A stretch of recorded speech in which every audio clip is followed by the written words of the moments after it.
The broadcast is now starting. All attendees are in listen-only mode.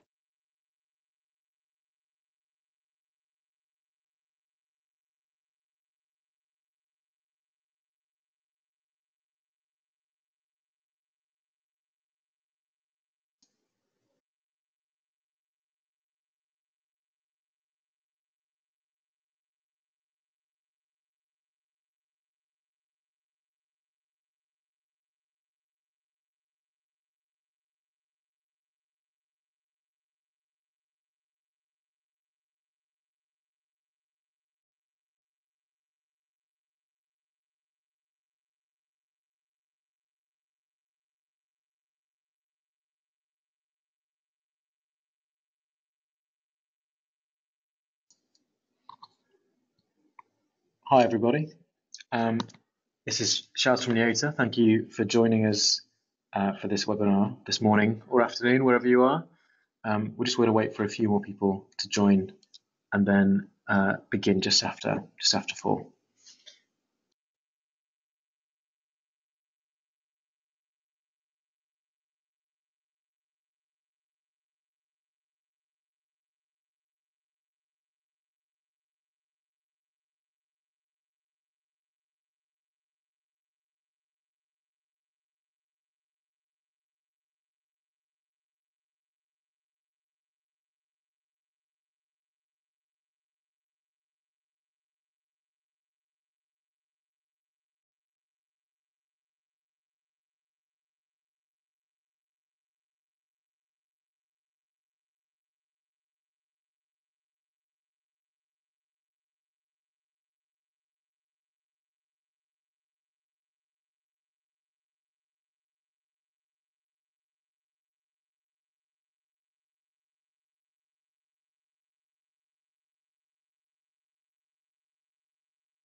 Okay, let's make a start. So, yes, first of all, welcome to everybody, wherever you're joining us from. And thank you for spending the time to allow us to sort of talk to you about this topic. Transforming legal services to digital. It's something that we at Yota are obviously very passionate about, and hopefully we can give you a bit of insight into what this actually means. Thank you again also to Yota for putting on this event. We have a great partnership with them, and yeah, we really enjoy working together with them. I think today we have a mixed audience. Some private practice, some people in-house legal teams. So we'll be talking to sort of both of those areas. Yeah, let's just get stuck in. Okay. I want to give you a quick sort of roadmap of what we're going to discuss today during the hour, perhaps a little less than an hour, but just some broad bullet points that I want to hit. I want to make sure that we're discussing. Firstly, the case for automating services in the first place. Why ought we do it? What that journey looks like for a professional, what the market looks like. The legal tech landscape is new, and you might say immature, but it's growing all the time. There's a new legal tech solution on the market almost every day, it seems. What that process of transforming services looks like on a slightly more granular level.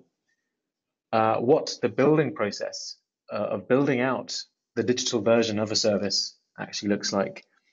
And then just a little bit of thought about the current trends and some case studies of companies who have built solutions in our platform and how they have solved real business problems that they have faced rapidly and at low cost. And then I want to leave a little bit of time at the end for questions as well. So there should be an option for you to write in your questions. I'll try and leave a bit of time so I can run through those and answer any queries that anyone has. To introduce myself, my name is Chaz, and I'm actually quite new to this side of the table. It wasn't actually that long ago that I was in private practice, in a corporate team, doing a lot of M&A and funds and all of that fun stuff. Hence my very formal photo. I can assure you I'm not wearing a suit right now. And yes, I've worked private practice, and I've also had some experience in-house as well, in the asset management space in a legal team.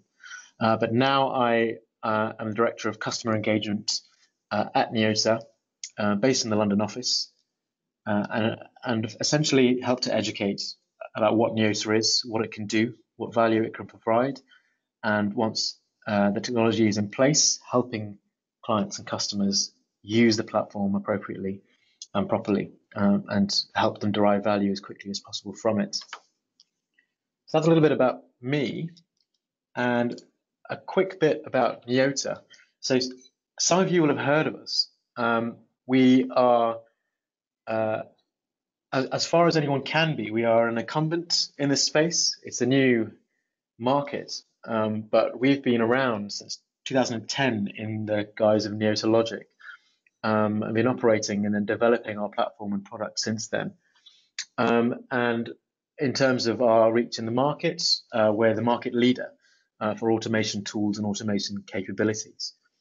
Headquartered in New York, but also have offices here in London, where I'm speaking to you from, and in Melbourne in Australia as well, and customers everywhere in between as well.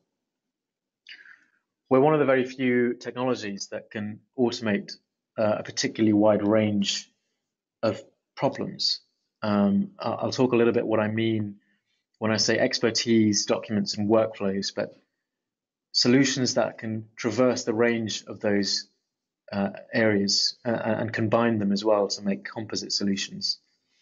And partly as a benefit of us being in business for a long time, we have a really vibrant community of builders, authors we call them, and of users, general group of users as well. Over 3,000 apps deployed, running, saving time and money, and over 10,000 users actively using the application, the platform, and building solutions in it. So why do we exist? What purpose do tools like Yota serve? What are we trying to do? And what problem are we trying to solve? And I'm sure I do not need to explain to you in any great detail the more for less challenge and all the challenges that you face in your day-to-day work. But having to deal with a growing demand for your expertise every year as time goes on, and not only being expected to have that greater, to deal with that greater demand, but also to become a strategic partner to the business that you work within, to contribute to the bottom line of that business, to do all of that while managing increasing responsibilities, increasing risks, increasing regulations. And it takes up a huge amount of time, and it takes up time that could be spent on more valuable work. And what we want to do is to automate those parts of your roles that are taking up your time and shouldn't, that are low-hanging fruit and are mundane, routine, repetitive tasks that could be better done by a process, a system, so that you could actually spend the majority of your time in a day doing something valuable, doing higher value work, speaking to your clients, engaging with them, and allowing the systems to run in the background and do the stuff that you shouldn't be doing in the first place. So that's our kind of reason for being. We want to automate away those pain points and those challenges, those repetitive pieces that slow you down. So what does that journey to having a digital service look like? This is just a sort of simplified summary of that journey. And it's quite an interesting beginning because professional services they kind of exist in this rarefied space because historically it could only be delivered in an analog way. A legal professional especially, holds a lot of specific and technical knowledge and expertise, and can provide that service one-on-one to people, and they're the only people who can provide it. It's hard to become a professional historically. So it's always been delivered in an analog way, but we're coming to a time where we can now start to turn what was never a scalable resource into a scalable resource. We can build digital tools and solutions that automate these pieces of the process and automate pieces of that service provision to make the process scalable and deliverable at speed. So if you want to find out whether you're compliant with a certain piece of regulation, you don't have to go to the book and wind your way through 150 pages of regulation to work it out. You can input that information and that expertise into an application, and you can get your answer immediately. If you want to deal with visa obligations, you can build a product that allows a user to do that much more quickly and much more cheaply.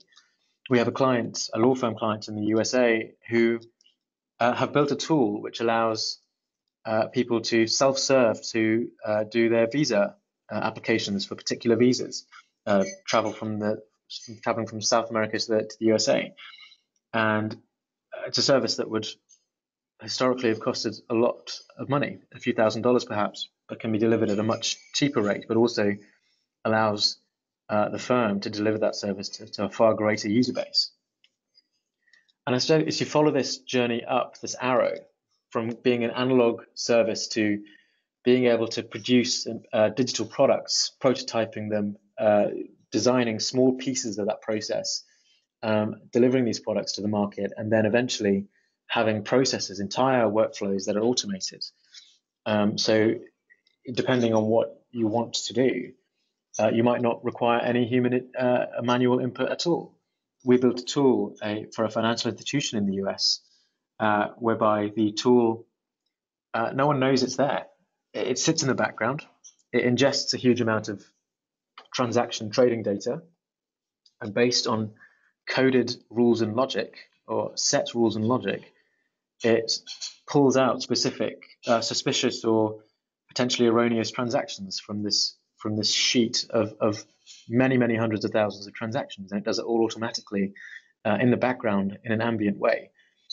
And that is sort of the logical sort of direction of travel for the provision of digital services. You don't even know that there is a process, a system running in the background, making that job easier. And this is what we think are the real benefits of using systems like Yota's. You're getting your time back. That 60% of your day that you might have spent negotiating an NDA that you really know no one's going to sue you on, and other low risk, low value pieces of work, you get that time back, so you can spend it on more productive work. It's always available. So I can certainly remember times when I was in practice that I'd be sitting there at 3 a.m. on a Friday, running around trying to find answers to things. And if you are one of those people, then you can find your answer in an app immediately. It's still running at 3 a.m. on a Friday. It doesn't make mistakes. If you set up the system properly, you can make sure that you are delivering consistent, clear, accurate advice every time, and ensure compliance with your own internal standards.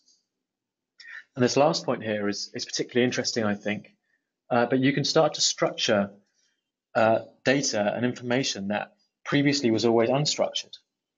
The example I always give is when lawyers give advice, they give advice inline in emails. They might say, please see below in red, and they'll give a piece of advice on a particular question, which is impossible to capture in any sort of structured way. And it's impossible to translate that and make that a consistent point of quality. Whereas if you begin to capture those kinds of advice and information in a system, in a structured database, then you can leverage that data in all sorts of interesting ways. You could use it to refine the process that you are digitizing. You can audit that data. You could say, oh, which answers in our flow are most common? Where do people tend to spend the most time in this application? Where do people tend to get frustrated and leave and find it difficult? What are the most common routes through this application? And you can pick out that information and use it to refine the services that you deliver with applications. I want to loop back quickly just to what I mean by these areas of automation. So these are sort of three main flavors, if you like, of tools that can be built, and tools can be a combination of these three things as well. So the first is expertise automation. All that really means is delivering answers or advice at scale and at speed. Now that can be internally, so from business department to business department within a business to make sure the sharing of in-house institutional knowledge is done efficiently. Or it can be externally. You can provide that service to your clients. You can produce tools that your customers and your clients can log into and get the answers that they want more quickly. The second piece is documents. And I'm sure all of you have seen 1 or 10 or 100 different document automation tools. They are plentiful in the market, but it is a part of Yota as well. You can automate documents of any kind, whether it be simple contracts or letters, to much more complicated things, much more complex pieces. But it isn't the core of Yota. Documents are really sort of an output, an end product of a more complicated process. And that's the third piece is process automation or workflow automation, which is streamlining whole business operations into an app. The common example I give is one of our most popular tools is a tool called Perfect NDA. And it's an application that not only allows you to produce an NDA, but to negotiate it, to sign it, to store it, to send it to whoever you want to, all within the single application. You can have fallbacks incorporated. You can do redlining all within an app. And so I think that's where we see the real value is being able to capture much wider workflows rather than just single pieces of a wider workflow. At the heart of Yota is the reasoning engine. This is the clever bit. And this is what makes everything run. And really, the key point here is that it's not just rules and formulas and logic. It is those things, but much more as well. So you set your rules and your reasoning and the reasoning engine, but it's particularly good because you can use almost anything as an input into this reasoning engine.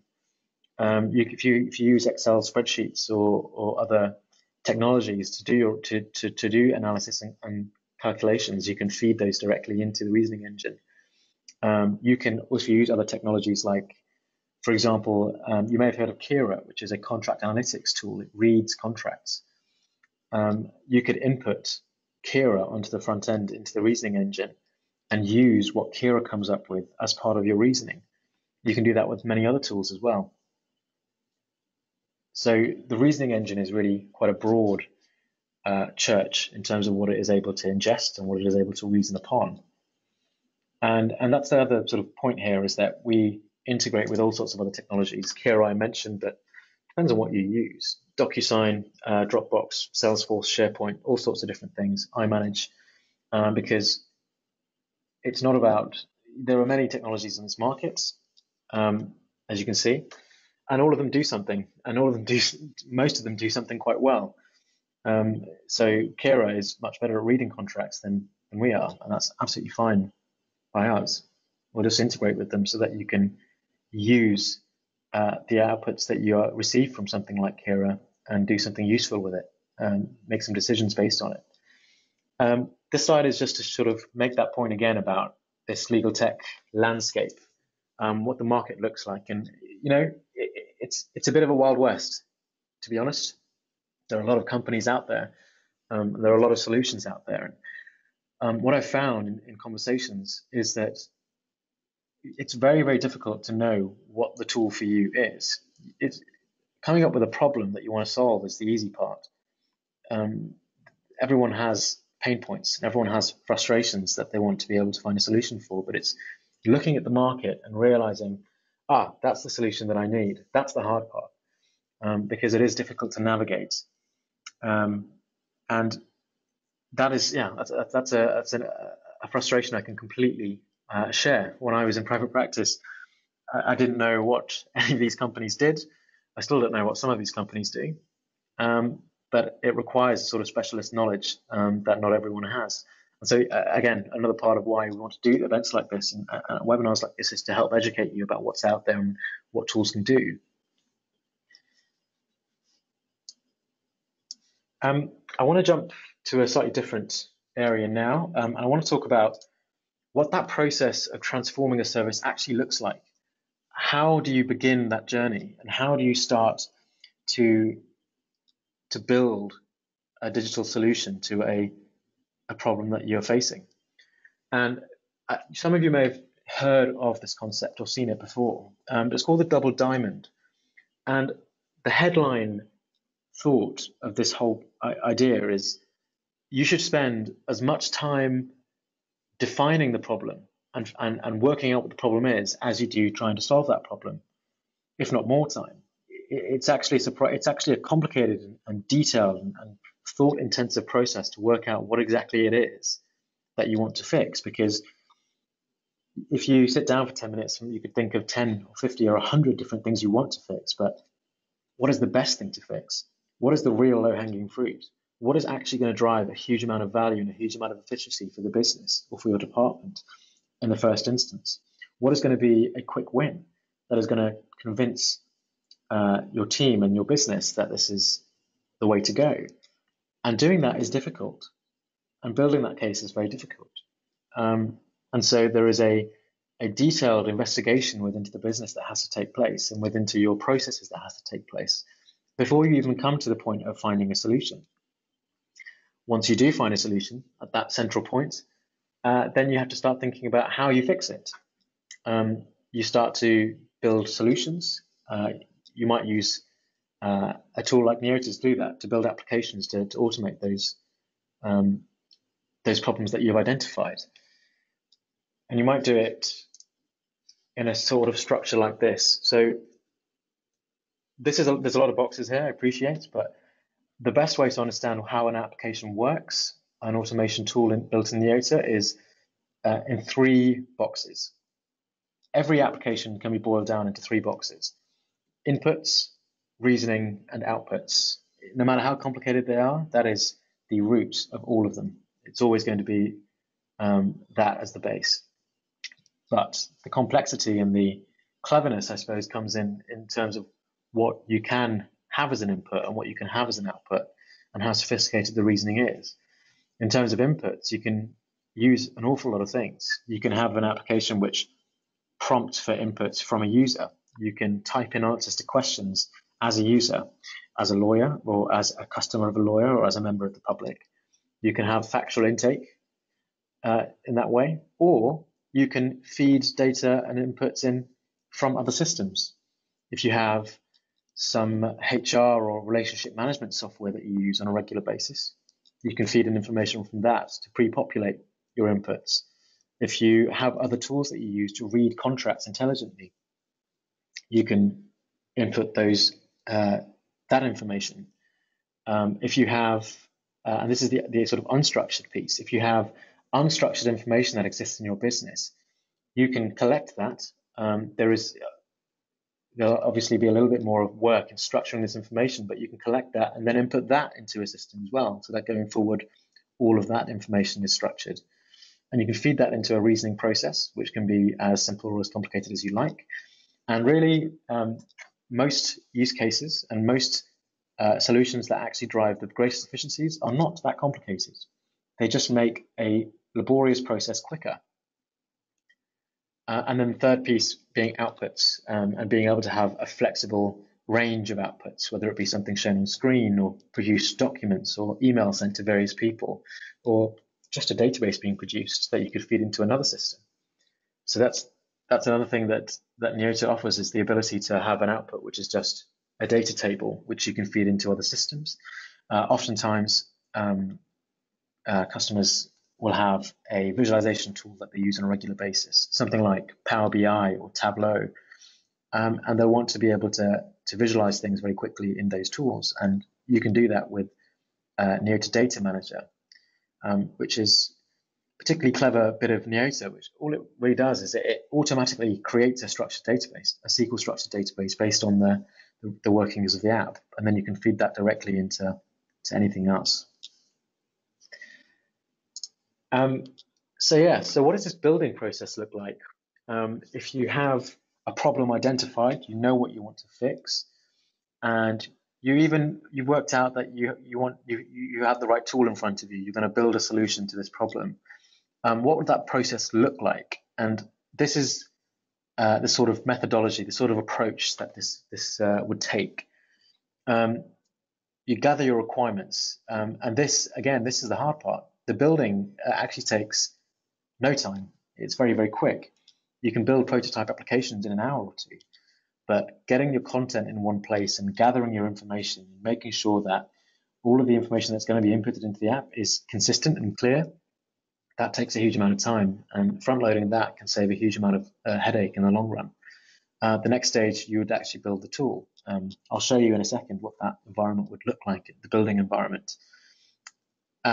Then you would iterate. You would show what you've made. You would say, well, this is what I was looking for. Great, let's clean it up. Or you could say, it's not quite what we were looking for. Let's tweak this and tweak that and try again. And you'd go into this process of iteration to build and refine the tool. You get to a point where you're happy with it, you can deploy it, and then it's launched. And even at that point, when you have launched your product, that's version 1. You can build version 2, version 3, version 4, refine it as you go.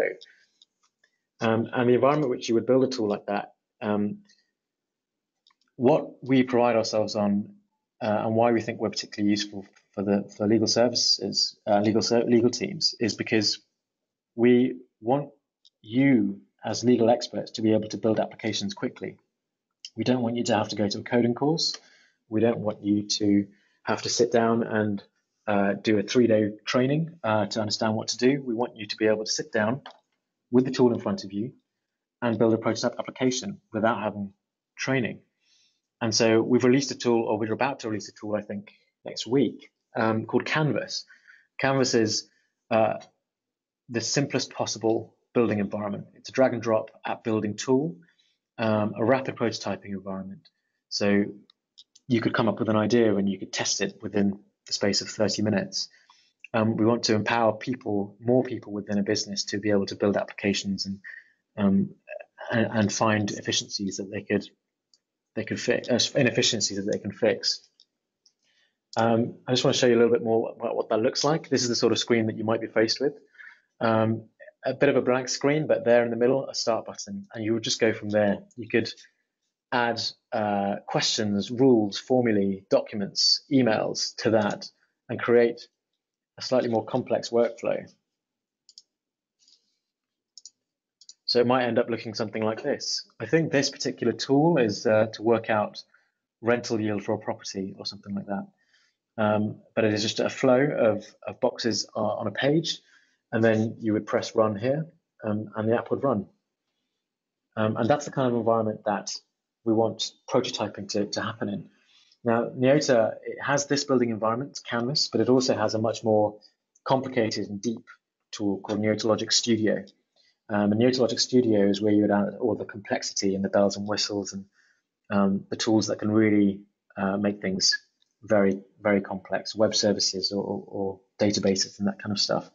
And you could easily feed in applications that you build in this Canvas environment into the Studio environment. So yes, just to summarize, how does this building process work? You gather those requirements, you make sure the content is clear and consistent. You plan what you want it to look like. You can customize the look and feel of your apps infinitely, and then you build it, drag and drop.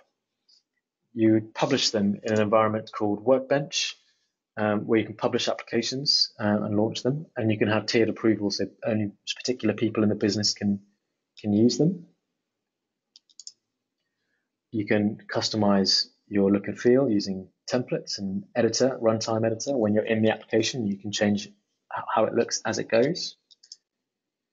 And you can also use some data analytics and visualization tools that we have embedded within the tool as well. So that's a sort of run through the process. How do I start to transform a service? How do I build it? What does it look like? What does that process look like? And now I just want to spend a little bit of time talking about what you might build. Some of you might have some good ideas about what you want to build. You might be in tune with the market and already because you've been looking for a solution to your problem. But many people don't have that. They know that they need to find efficiencies and lean on the power of automation, but they don't know where is the best place to do that. And there's a few places where customers tend to start. One of the most popular tools that we can build is a legal portal, so a front door for your legal function. Now, that could be, if you're an in-house legal team, you could have a place where all of the members of the business could self-serve and find the answers to their queries without having to bother your lawyers.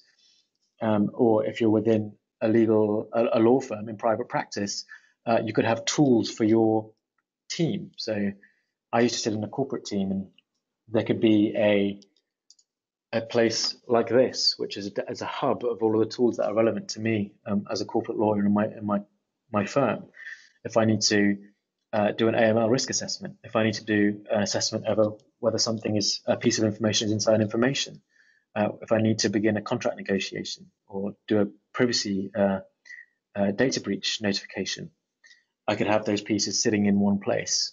So that's a common thing that we do, is we build these legal portals that you can house a number of different apps in and guide people to the right solutions. Self-service applications. So, for example, being able to determine whether or not you are compliant with a piece of regulation yourself without having to ask somebody else. Contract lifecycle automation. When I talk about a couple of case studies and what's happening in the market, I'll mention a couple of these contract tools that we've built. But they can really range from NDAs to much more complicated documentation.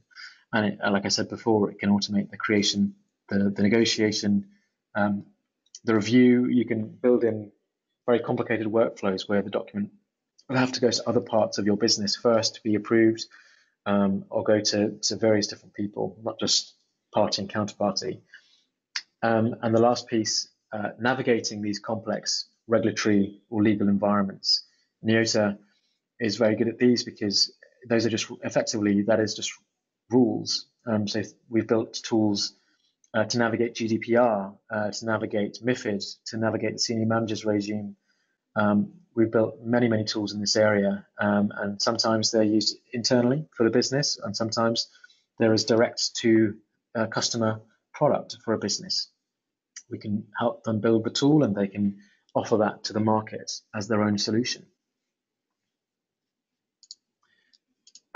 So yes, I just want to spend a little bit of time now talking about some of the things that you can do, and some of the things that have been built, and some of the things that people are building in the market, because it can be quite a good pointer as to what is worth focusing on. So one of our customers in the APAC region in Australia, Allen's Linklaters, a very large law firm, have built a tool to automate the process of reviewing leases. They were finding that they were spending a huge amount of time, a huge amount of client time, billable time, reading through leases. They tend to be in very irregular format, and they wanted to free up that time, the amount of time that was spent just reading and understanding these leases. And so they built an end-to-end tool that embedded all of their institutional know-how about lease review. On the front, they used a tool to read the contract analytics and machine learning tool to pull out data points from a contract. In the middle, they implemented Yota. So they took the data that they pulled out of that lease and they decisioned on it, and they worked out what's missing, what are the priorities, what do we need to focus on, what happens next, who do we send this to, decisioning, because it's all well and good to use a tool to pull out information, clever machine learning tools to do that, which is fantastic, but you need to do something useful with that information. And by using something like Yota, you can be the bridge between those tools and actually doing something useful with it. And you can, on the back end, they used a visualization tool to display the information that they had been pulling out of these leases. I think they were using HiQ for that purpose. But they removed a huge manual burden from their lawyers and allowed them to focus their time on other tasks, and shows a real-time review of a real-time visualization of the risks involved in the different lease documents. I mean, we're quite proud of it. I'm quite proud of it because it's won a few awards, and it really is an amazing tool. One of our other clients did a couple of expertise applications. So the one I want to focus on is the Business Visitor Assist tool, which I think is particularly cool. But they were finding that they were spending a huge amount of time and headache and resource trying to work out whether their employees were being compliant with various pension and immigration obligations when they were traveling in and out of Australia. They would travel into the country a lot, and it was difficult to monitor whether those things are being kept up with, and they were finding there was a huge regulatory burden and a cost associated with that they wanted to fix. And so they built a tool which allows the employee to self-serve and remain compliant with all of their obligations before they travel into the country. They released some press. I've just taken a screenshot of some of their press documentation, but it works in 4 steps. They collect the data from the employee. They send the link to the employee to the application, and they feed in the information. The automation assesses the trip from those various regulatory perspectives and provides personalized outputs to the employee, tells them what they need to do, tells them where they need to go next, and then also provides a dashboard for the employer. So you can actually monitor and audit your employees to make sure that they are remaining compliant and they are following the steps that are required of them. So you're upfronting all of that compliance risk and making sure that all of this work is done before that employee even sets foot in the country. A similar expertise-based tool, a data breach assist tool, it housed all of their know-how around data breach notification and produces a notification documents which are sent directly to regulators. One of our law firm clients in Europe wanted to streamline and automate the client onboarding process. They were spending a lot of time using paper, a manual process, and not being able to find the information when they needed to. So they produced a quite clever onboarding application which integrates with a few different pieces. They use Salesforce as their relationship management and contact management platform, and so they imported information automatically from Salesforce into Yota, so you can pre-populate the application with that information. We also integrate with the company register in their country, so that you can validate in real time the company name and the company details of a counterparty or a client.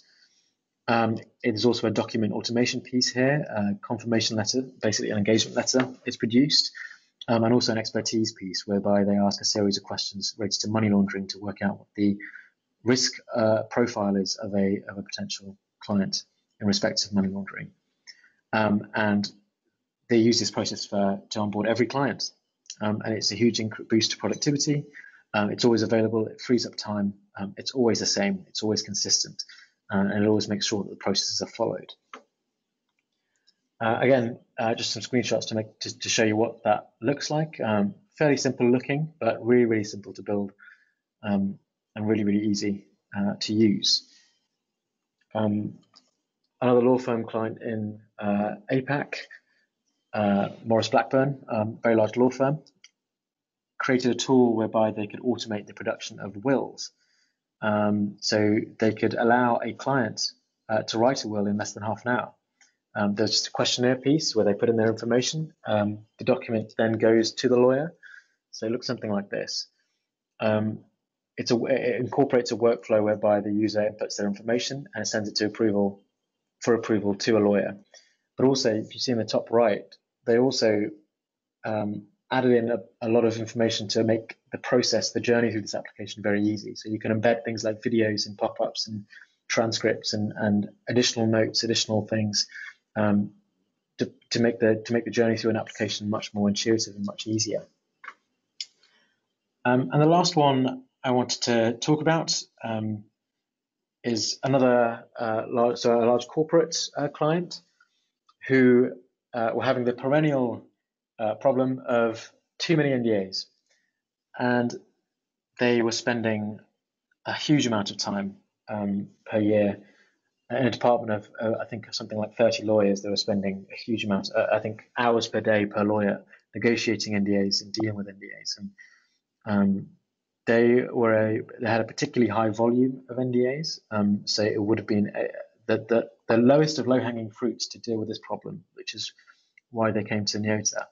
And we automated that full process of NDA creation and negotiation.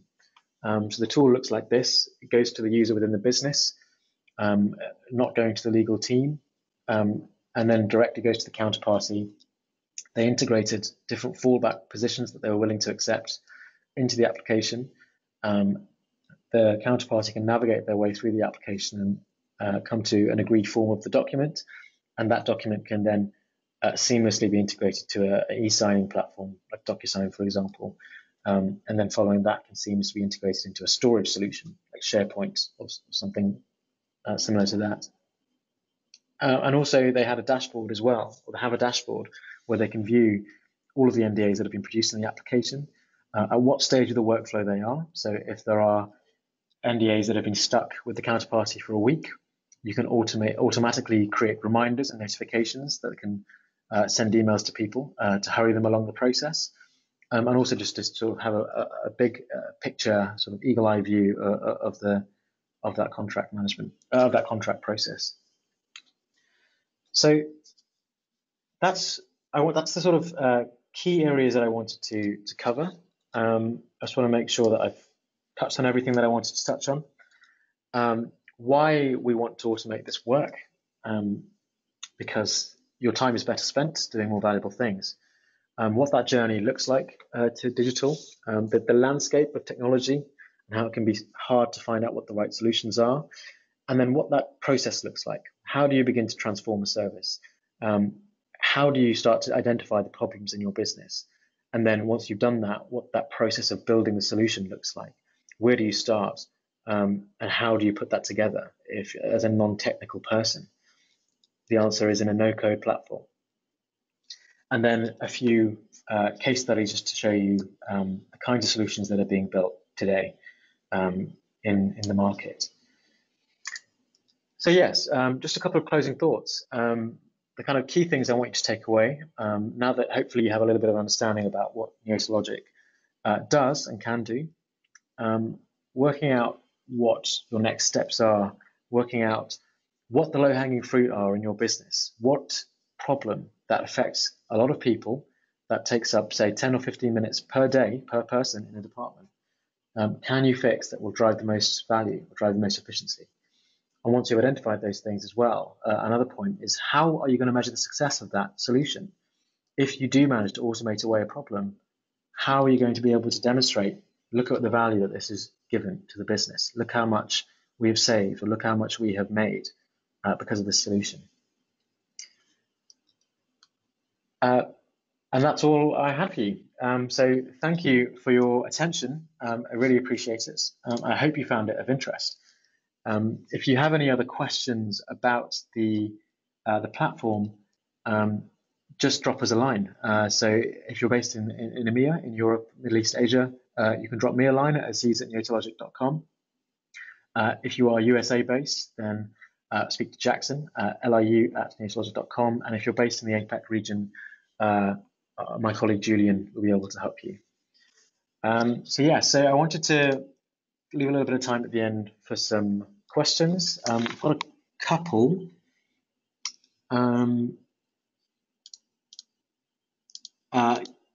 Someone's asked whether I can share the slides. Yes, absolutely. I will circulate these slides so you have a bit of information that you can take to the business.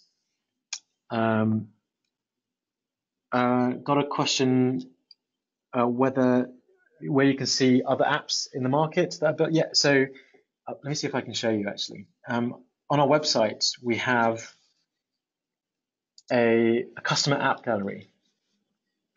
I'm just going to bring that up now.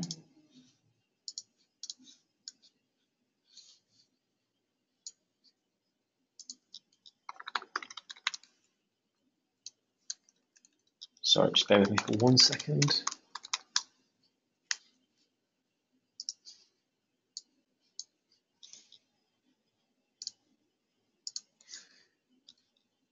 So here is our customer app gallery. So you can see we highlight some apps that we're particularly proud of on our app gallery. So a bit of publicity for the client and also for us to to show the successes that we've had. So you can see there's a range of different solutions. The KPMG tool that I talked about is right there. Foley and Lardner, a risk solution that we built with them. Aosphere, a number of tools that we built with Aosphere, being part of Alan Novery. And yeah, it would be, if you want to sort of find some more ideas around what can be done and some examples of built applications, then this is the best place to go. So you can go to our website, neotologic.com, jump into products, and you can find our customer app gallery right there. I can also share the recording. Just got a question about sharing the recording. So yes, this is being recorded, so I can definitely circulate that as well if you want to review anything that I've spoken about. Any other questions?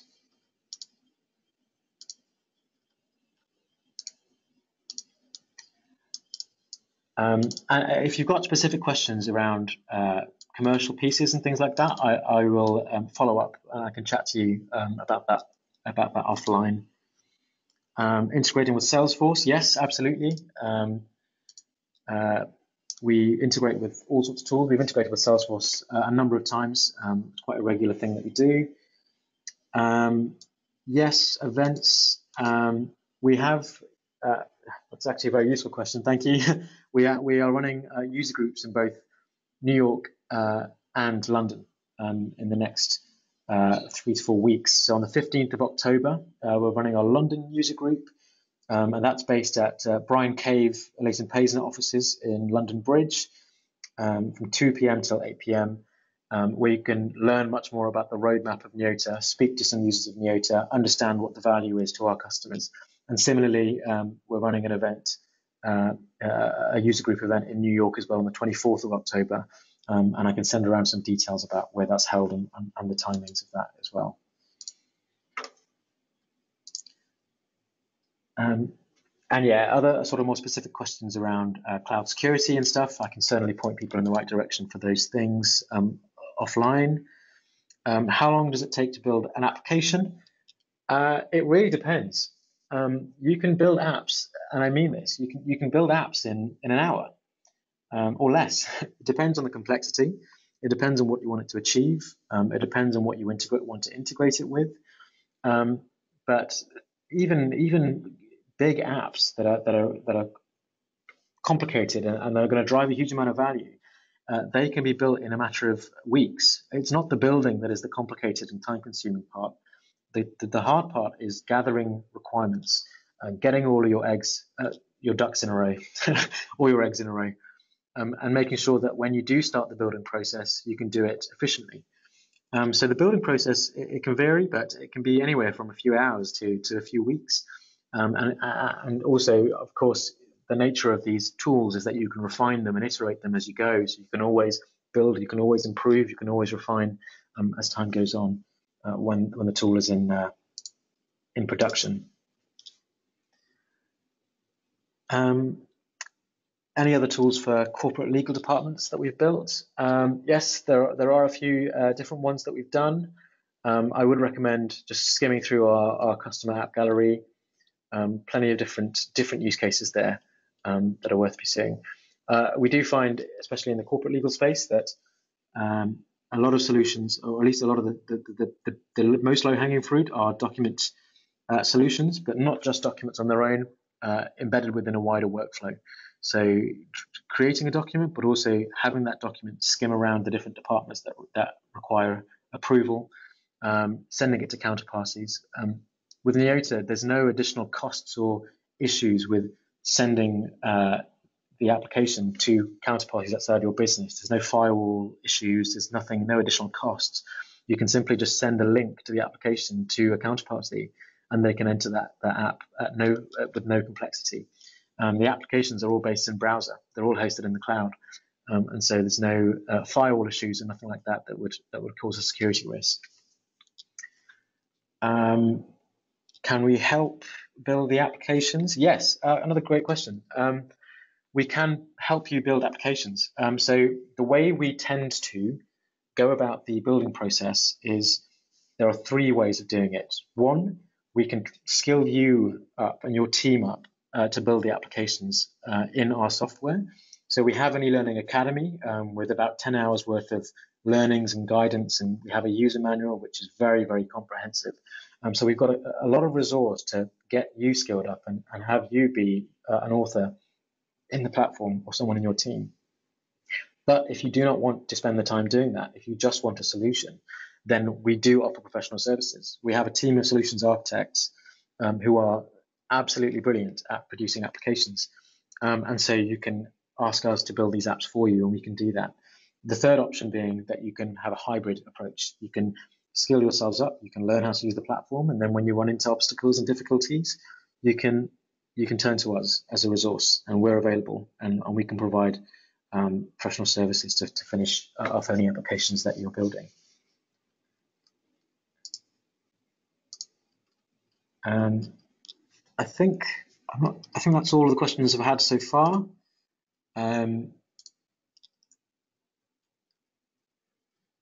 Great. If that's all, then I just want to say as a final comment, thank you so much for joining us. Thank you for being willing and interested to learn about Yota and what we do and how we are trying to fix this problem and this increasing demand for your services and your time and your expertise. We want to be there to automate away those pain points and those difficulties and those challenges and leave you free to worry about more important things. So thank you again. I hope you have a great rest of the day and have a great weekend as well. Thank you. Thanks all.